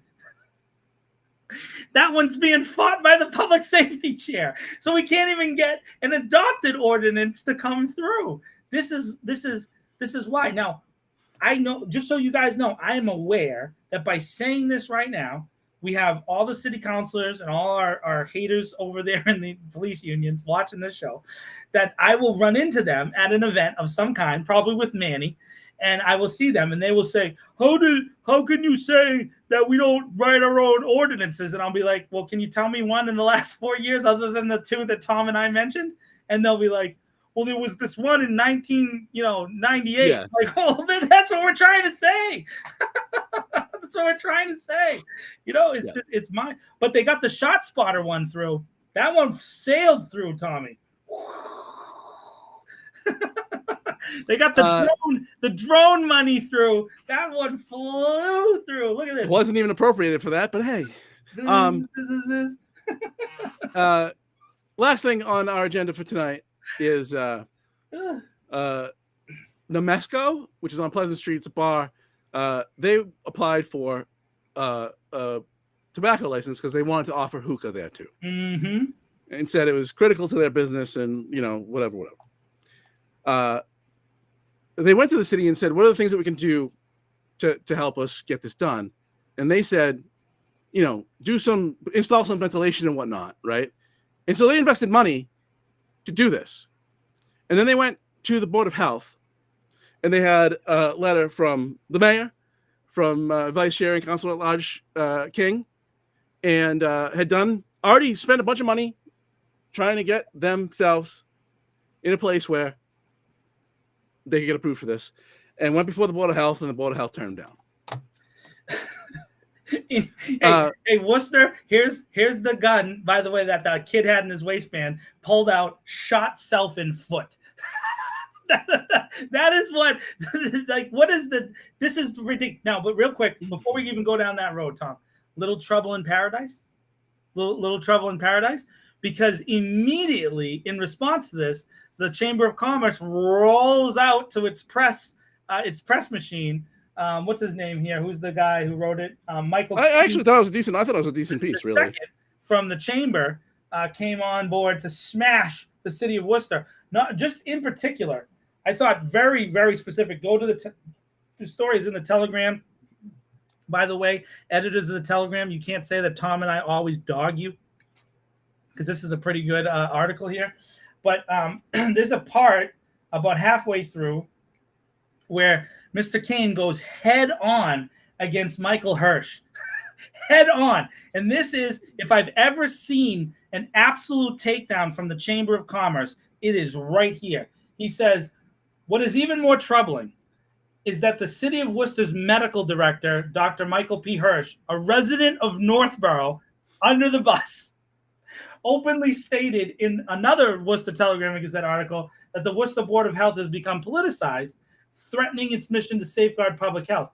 Dr. Hirsch's statement referred to 2 members of the board who voted in favor of Noamesco after looking through a wider lens and weighing all the circumstances. Specifically, Hirsch indicated he would pursue with city leadership about getting those members off the Board of Health. That is a threat. So the Chamber of Commerce, which normally, Tom, kind of is involved with some of the board members, seems a little piqued about this decision because Noamesco is a longtime member of the Chamber of Commerce, small business, woman-owned, has won a ton of awards. They do a great job over there. If you don't like hookah or whatever, that's on you. But it's a beautiful place. If you've ever seen it, you should go check it out. They're great people. Go spend your money there at this small business that the city, through the Board of Health, is trying to take down. But what you see here is that the city administration, because by the way, the mayor, I think the mayor testified on their behalf too. Am I right? You said they had a letter from him and Council King. Well, the mayor and Council King. How about that? Something that Mayor Petty and Councilor King agreed on. No, Noamesco is not where the box cutter thing happened, but it's not far from there. Go ahead. Sorry. Your lens.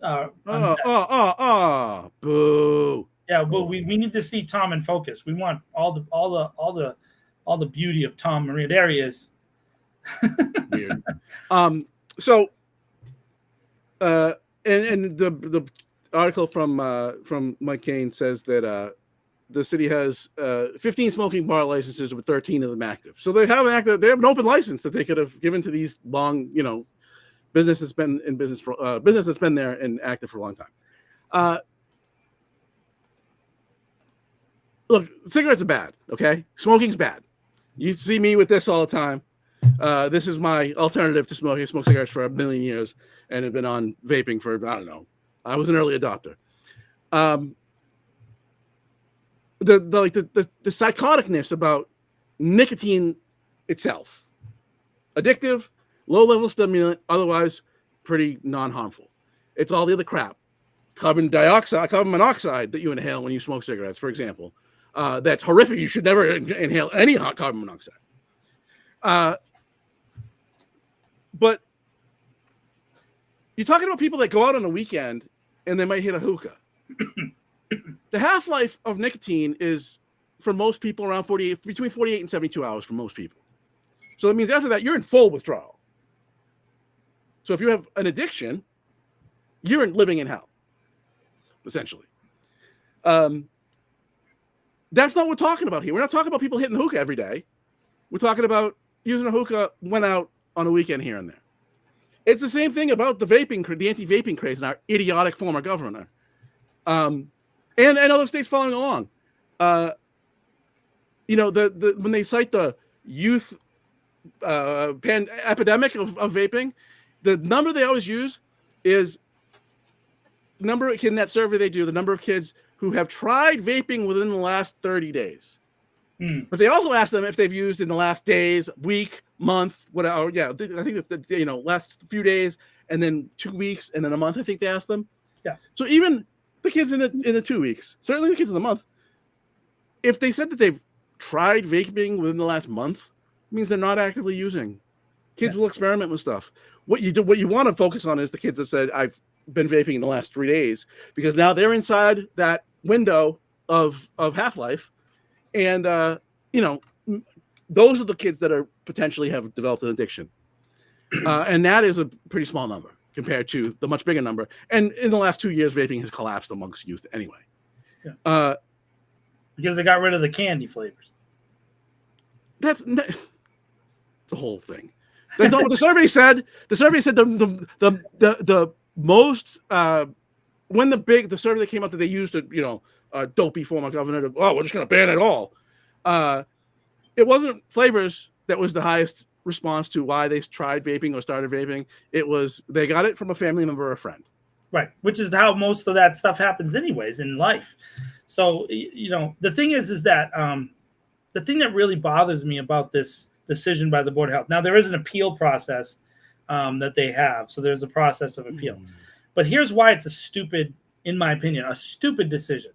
They came to the board and they worked with the city and did the things the city asked them to do and paid money out of their small business to remediate and get the venting and do all this other stuff. So they spent a ton of money to do that. And then the Board of Health turns around and rejects them. That is not just a mixed signal, but that's a straight up lie by the Board of Health. Your job. Well, so I don't think they got that information from the Board of Health. Well, they got it from the city. Yeah. So I mean, again, they get screwed. They get screwed. I just clarified. I don't think they got that from the Board of Health. By they get screwed. I mean, that just bothers me, in my opinion. It's just like, okay, we're not talking about polar beverages or table talk pie being asked to change something out, and then no, we're talking about a small business. They're not zillionaires. They're just a small business, a really successful one that, by the way, when it was convenient, the city celebrated. Right? Like the city celebrated. I agreed, Nat, that they should pay it back or help them with the appeal process. I understand, Tom, that in a Board of Health appeal, the city, the municipality can support a business if the city, like, there is a way for the city to be on the side of this business. So, but I think does it go to a state level board now outside of the Worcester Board of Health? I'm not sure of how the next level is, but there is an appeals process. Yeah, I'm not sure what the appeals process is. So again, but it's just, I mean, I'm mixed on what the Board of Health should be considered. Should it be solely based on health concerns, and then there's other processes to deal with the greater picture? I don't know.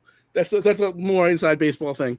But one, this business got screwed. Two, people hitting the hookah on once every couple of weeks or something when they go out that's not the problem. The problem is cigarettes. Right. Which, by the way, I mean, as far as I know, I mean, maybe I'm wrong, but cigarettes just have kind of stayed steady. Yep. So, like, I think that all the people that are going to stop smoking, percentage-wise, already have. Like we spent billions of dollars in all kinds of lawsuits and everything else. Like, and again, I don't smoke. I've never smoked, but maybe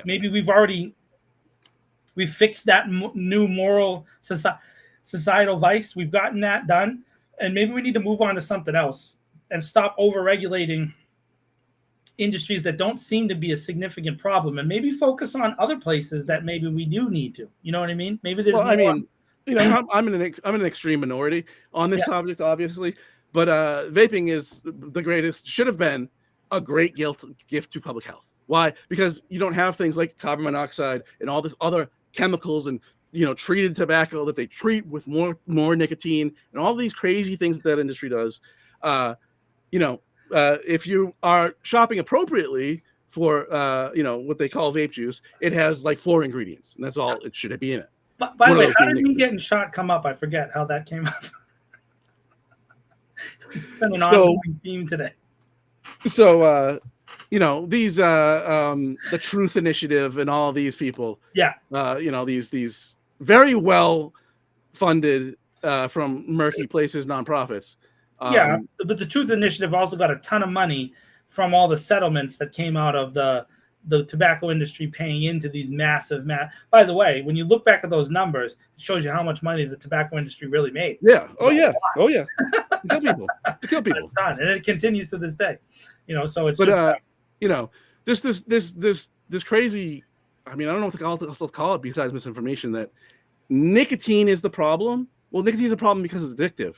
But if there is a harm reduced way to deliver that, then public health is better for it. But we're not going to do that. We're going to ban menthol cigarettes, and so people drive to New Hampshire for them and whatever. It's ridiculous. So this whole and the other thing that irritates me about this, and again, let me say, totally being transparent here. It's funny that look, cigarettes have been devastating to public health, but it's weird to me that we're really worried about flavors, especially for a product that might kill you in 30 years. But we can have peach schnapps. And nobody seems to have a problem with that. So it's cool if you could get drunk as a kid and then drive out and die now. Dying now is fine because you're not a burden on public health if you're dead. But can you dying later is bad. I'm sorry. Can you put Sean's comment up from YouTube so the Facebook people can see it?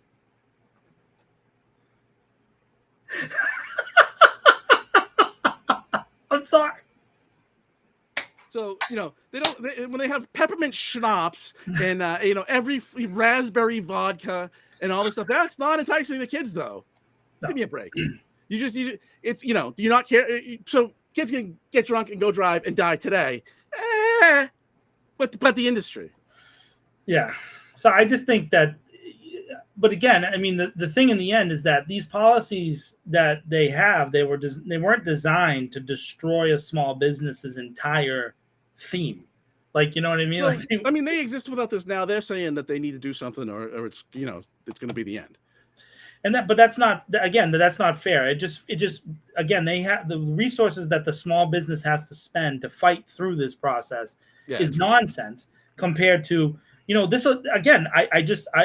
I'll continue to put this up. I'll use Madison Properties. I know I've been smashing them for a couple of years now. Madison Properties, completely hosed the city on the hotel deal behind Polo Park. Took the $7 million and went and made a deal with Holy Cross. Good for them. They made their deal, right? And there's zero consequences. Zero. None. Not only that, the city manager is now renegotiating with them to figure out how to work that property. He's now involved with that. But you've never heard the city manager come down on them. You've never heard them get any, there's no pushback from the city council, nothing sustainable. But a business that goes and does everything we ask them to do, they get smashed. It just doesn't make any sense. It really doesn't make any sense. And to be honest with you, I appreciate the chamber, Michael Caine's writing. I would like the chamber to come down on the side of small businesses more often. And I would like the chamber to stand up against the big businesses that do the wrong thing.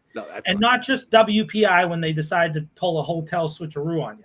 Let's get some real engagement on these small businesses because they are the lifeblood of the city. We need the support for these small businesses. And the miles and miles and miles of tape and all these rules that you have to go through to operate a small business, not just in Worcester, but in Massachusetts in general, is just nonsense. I mean, we've talked about this before, $500 for an LLC. It's like in every other state in the country, there's, people get an LLC for the kids get LLC for selling lemonade. Right? Yeah. Massachusetts, we put every rule possible in the way of making an opportunity for business. But then whenever a big business screws up, we just don't. We don't hold them to the same level. Sean just throwing bombs on YouTube today.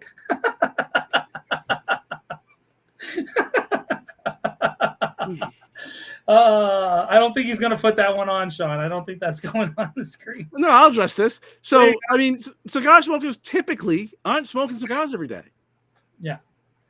But what he's talking about is how it looks, Tom, because the fact is James Dean smoking a cigarette with the popped collar is still way, way cooler than anybody holding a big old stove. Than Tony Soprano? Come on. Yeah. It's all right. It's okay. I want to see. So, yeah, it makes me crazy. Look, again, cigarettes are bad. You shouldn't inhale anything that's combusted, really. However, when you're talking about long-term effects come as a product of addiction. People that are going to the hookah bar aren't developing an addiction because they're doing that at most once a week. Victor, not Maloney Properties, Madison Properties. Just to, if I misspoke, not Maloney Properties. I'm talking about Madison. Yeah. So that is our silly agenda for the day. Oh my goodness, we're gonna do it again, Tom. We're gonna do it again. Leanne's gonna send us exciting, things that we did not go over 2 hours again. And of course, you know what time it is. It is time for John's favorite part of the show.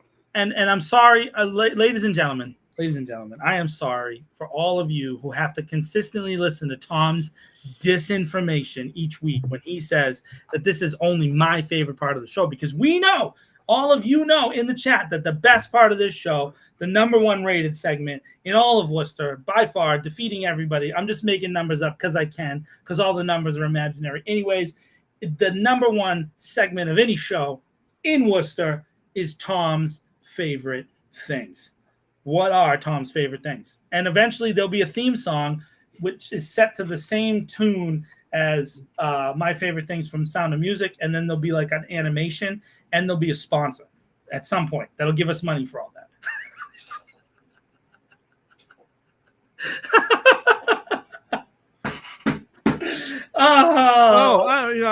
Johnny wanted us to talk about letters to the editor. I mean, it's not too tough to see what's going on here, right? Oh, hold on. Do you have letters to the editor? Do you have a letters to the editor section? We should do that. No, I know he's talking about letters to the editor to the Telegram. Oh. I just died, by the way.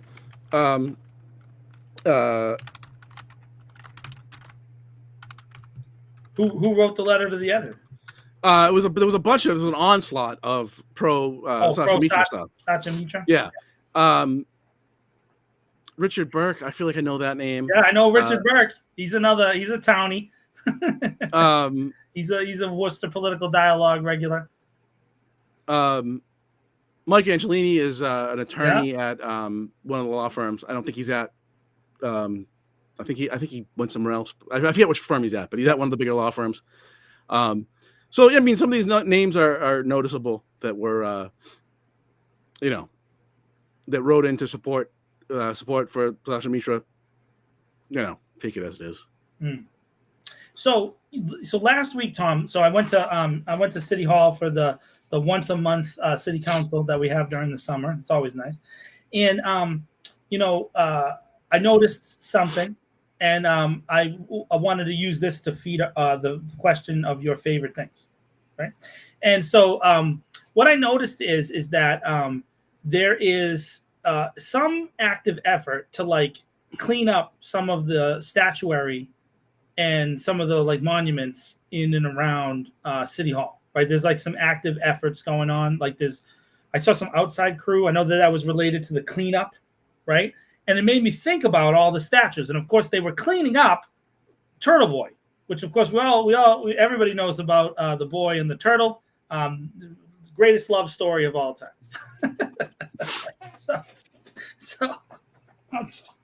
So anyways, for those of you, if you don't know what I'm talking about, you need to go see the City Hall Plaza. That's all you need to go. Anyways, go to the Common and you'll find yourself a delight of a statue.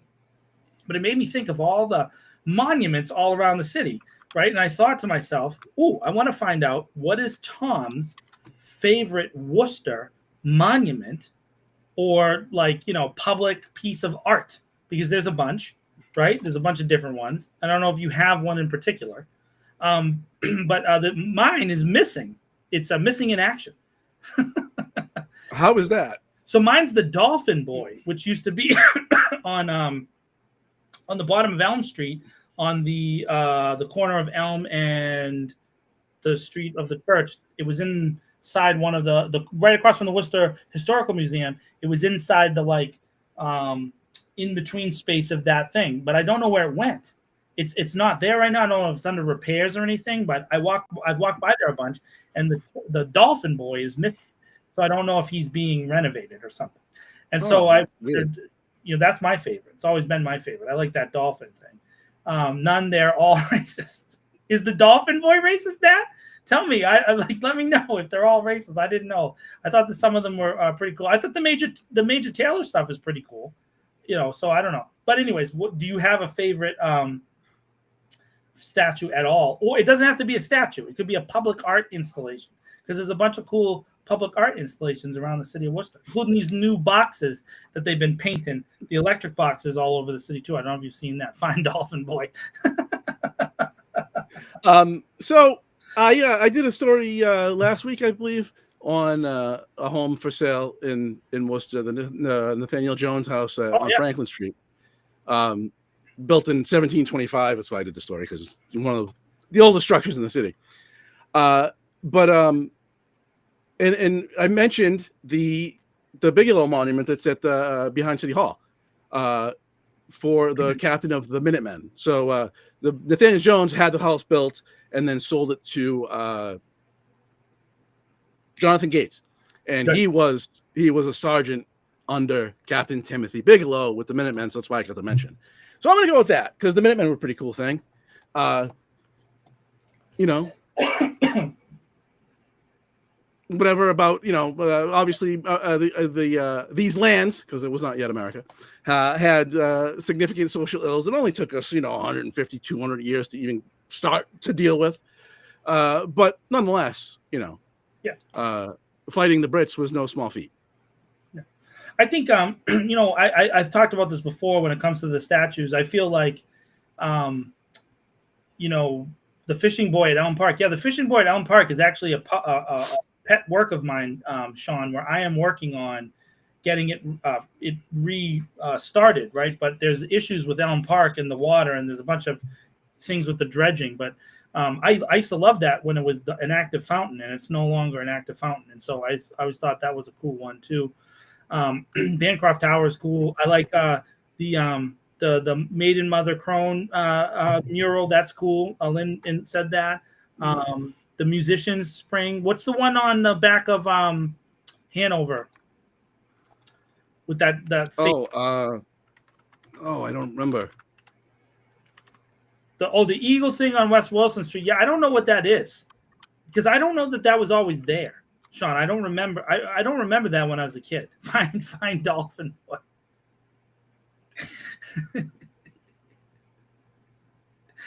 That's great. Hey, this was a good question. I did a good question this week. Look at all. If you see signs go up everywhere, you'll know I got your back, Sean. Absolutely. I'll make a post later about what happened to Dolphin Boy. I'll put it up. I have a picture of him that I took. Woman. Dolphin woman? I don't know what Nat's saying.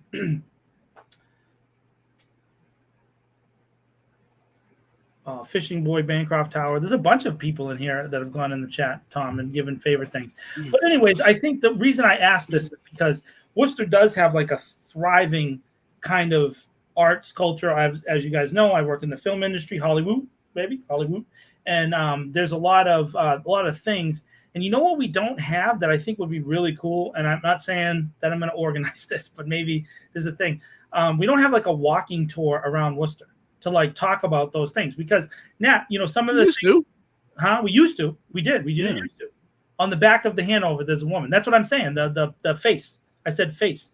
The guy on the horse by the courthouse. That's like a general from like the Revolutionary War, the courthouse guy. He has a name somewhere. So I think it would be cool to bring that back or to do like a modern version. And maybe, you know, some of the stuff that Nat's talking about, we could like teach people because I think that there's some groups especially on Facebook, right? There's like Worcester past, I think it's the past, present, and, you know, something like that group. It's a very small group and it's mostly older folks. And I think that there's a lot of knowledge that could be kind of passed down. And so it'd be really cool to have those conversations out loud. And I think that maybe that would make a more vibrant, interconnected Worcester culture because today was a great example. At the Caribbean Festival, again, there was the frat boys and me, as far as people who look like me. And a few others, like Athena was there and Mary Depew was there, the, you know, kind of regular folks that go to all the events in the city. But realistically, you don't see a ton of Irish folks going out to the Caribbean Festival, which kind of stinks because it's a really cool thing, right? And maybe they could use some flavor in their lives and go get themselves a Brazilian girl or somebody from, you know, from Barbados. You know, maybe that would make the city a better place, right? So that would be kind of cool. And I like that idea, like that concept of kind of intermingling and bringing that together. And I think the arts are a way to kind of do it. Around Elm Park, there used to be a lot of pieces of art that were originally put there by the students at Worcester North, I think in 2019. And then they've taken them down and moved them around the city. They're in different places. But there used to be like a cool chessboard that was done by a student from Worcester. I used to play that chess sometimes, you know, messing around in Elm Park, move the little statues around. So I think that that's a cool thing to do. Like we should come up with something like that.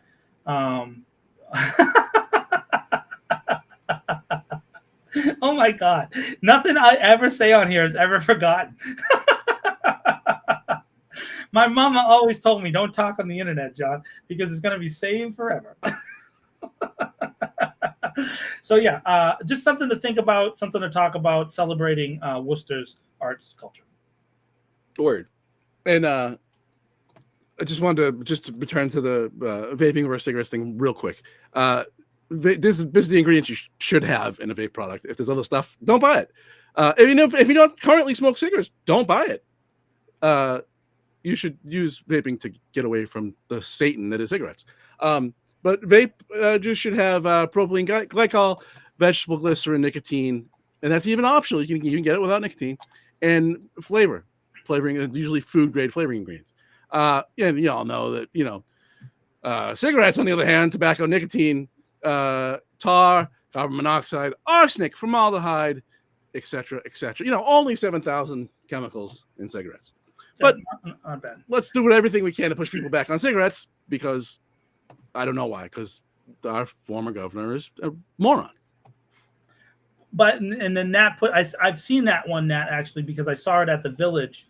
Parley Jones played that one for me. That's the video about the Nipmuc people who used to live here in Worcester. So that's a good thing to acknowledge. The land acknowledgement is always something that we've talked about that a bunch here on the show before. So I just think it would be cool to do an integrated educational series that involved people moving around the city, because I just think that that's good. I like to walk, and so there's always a good reason to walk and talk and get our people talking, because I do think maybe some of these things we talk about in the political sphere, and our boy Henry from earlier, right? Henry, as much as he was being a troll and just messing with us, Henry is a person who thinks like that, and there's a lot of people that think the same way as Henry. And I think part of the reason is because people don't talk, people don't educate each other, people are not willing to have those conversations. You know what I mean? About like, for example, a great example that I found out about this week. Did you know Bay State Bank was founded by 5 Irish dudes who were not allowed to bank in any of the other banks? Which I didn't know.